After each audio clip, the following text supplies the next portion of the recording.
Parteng hawak sa tatlong kaso ng missing sabongeros, inilipat na sa Quezon City RTC. Idetalye mo balitang yan, RH9, Tina Nolasco. Tina.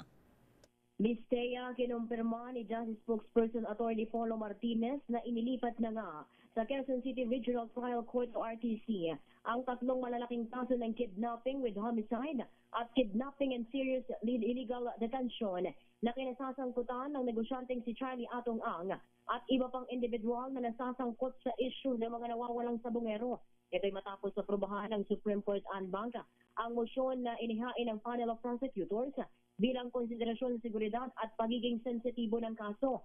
Bago ang naging desisyon, ang mga naturang kaso ay unang dinala sa Regional Trial Court ng Lipa City, Batangas, Santa Cruz at San Pablo, Laguna. Ito, si RH19 na Nolasco para sa DZRH. Una sa Pilipinas, una sa Pilipino.